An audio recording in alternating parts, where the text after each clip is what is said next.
কোরআনের খুব ছোট কিন্তু অসাধারণ শক্তিশালী কয়েকটি আয়াত কিভাবে সম্পদ, নিন্দা আর সামাজিক ন্যায়বিচারের মতো বড় বড় ধারণাগুলোকে তুলে ধরে তা নিয়ে আজকে আমাদের এই আয়োজন। চলুন সূরা আল হুমাজার গভীরে ডুব দেওয়া যাক। দেখুন, সূরাটা শুরুই হচ্ছে একটা ঝাঁকুনি দিয়ে, একটা কঠোর সতর্কবাণী।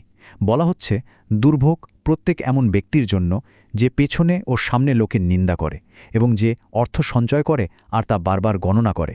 এই কথাগুলোই কিন্তু আমাদের পুরো আলোচনার সুরটা বেঁধে দেয়। তো এই আয়াতগুলোর প্রথম বার্তাটাই হল ধ্বংসের একটা কঠিন হুঁশিয়ারি। এটা কিন্তু কোনো হালকা উপদেশ না, বরং বেশ সরাসরি এবং গুরুতর একটা সতর্কবার্তা। এখানে খুব নির্দিষ্ট করে দুটো কাজের তীব্র নিন্দা করা হয়েছে। প্রথমটা হল নিন্দা বা কুৎসা রটানো, যা মানুষের সম্পর্কগুলোকে নষ্ট করে দেয়।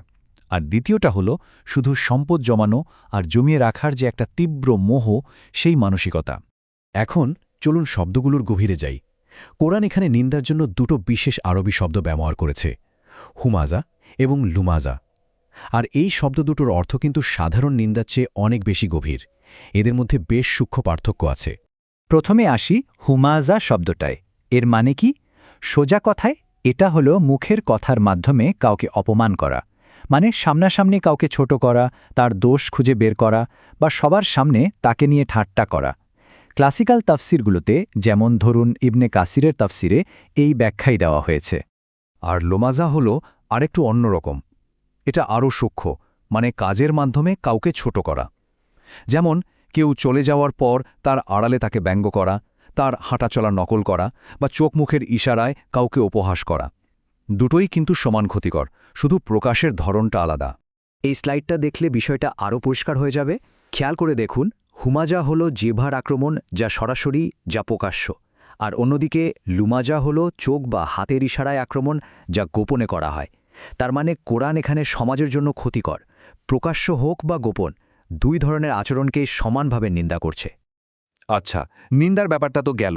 এবার আসি আয়াতগুলোর দ্বিতীয় বিষয়ে, সম্পদের মোহ এবং এর পেছনের যে ভ্রম বা একটা ভুল ধারণা কাজ করে সেটা নিয়ে।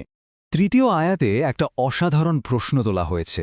যে ব্যক্তি শুধু সম্পদ জমায় সে মনে করে তার এই টাকা পয়সাই তাকে অমর করে রাখবে।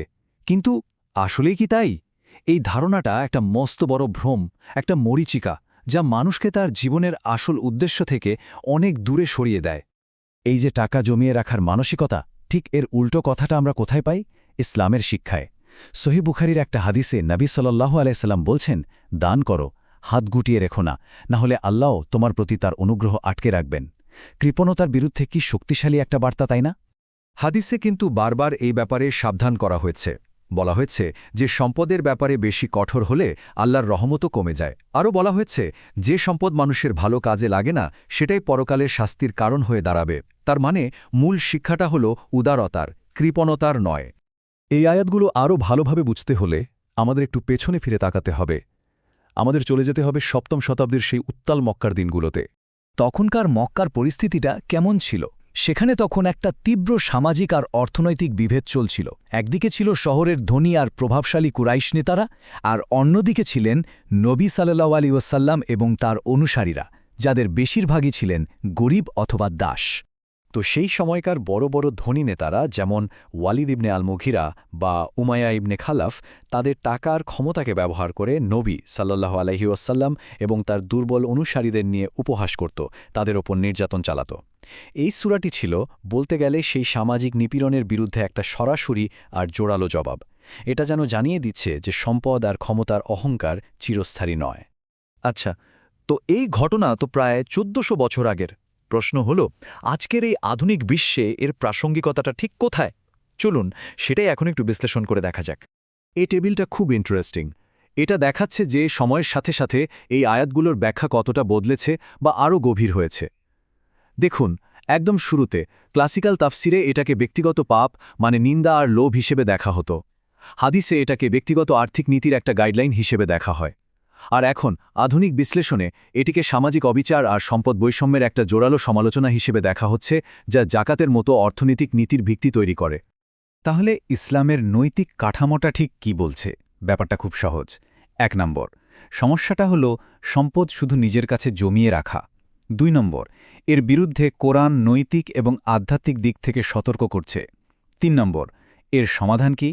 ব্যক্তিগত পর্যায়ে হল আল্লাহর প্রতি কৃতজ্ঞ থাকা আর দান করা, আর 4 নম্বর সামাজিক পর্যায়ে হল জাকাত আর সামাজিক সুরক্ষা ব্যবস্থা চালু করা, যার 5 নম্বর আর চূড়ান্ত লক্ষ্য হল মানবসেবা এবং সমাজে সমতা আনা। আধুনিক ইসলামিক স্কলাররা তাই একটা দারুণ কথা বলেন। তারা বলেন, সম্পদ আসলে কোনো ব্যক্তির স্থায়ী ব্যক্তিগত সম্পত্তি নয়, বরং এটা একটা সামাজিক আমানত, একটা ট্রাস্ট। এর মালিক সাময়িকভাবে এর দেখাশোনা করছেন এবং সমাজের প্রতি তার একটা বড় দায়িত্ব রয়েছে। এত সব আলোচনার পর তাহলে মূল কথাটা কি দাঁড়ালো, আর আমাদের নিজেদেরই বা কি করার আছে? চলুন সবশেষে সেটাই একটু দেখে নেই। প্রায়োগিক দিক থেকে আমরা দৈনন্দিন জীবনে কিছু জিনিস করতে পারি, যেমন আমাদের নিজেদের সম্পদের একটা অংশ অভাবীদের জন্য আলাদা করে রাখা, আমাদের পারিবারিক বাজেটে জাকাত এবং সাদাকাকে একটা গুরুত্বপূর্ণ জায়গা দেওয়া, এমন সামাজিক কাজের সমর্থন দেওয়া যা দরিদ্র আর অসহায় মানুষদের সাহায্য করে, এবং এমন একটা অর্থনৈতিক ব্যবস্থার পক্ষে থাকা যা সবার জন্য ন্যায্য বণ্টন নিশ্চিত করে। সবশেষে এই গভীর প্রশ্নটা আমাদের সবার জন্য, আমাদের সম্পদ কি আমাদের অমরত্ব দেবে, নাকি এটা হয়ে উঠবে মানুষের সেবা করার, পৃথিবীকে আরও সুন্দর করার একটা হাতিয়ার? সূরা আল হুমাযা আমাদের ঠিক এই প্রশ্নটার সামনেই দাঁড় করিয়ে দেয়।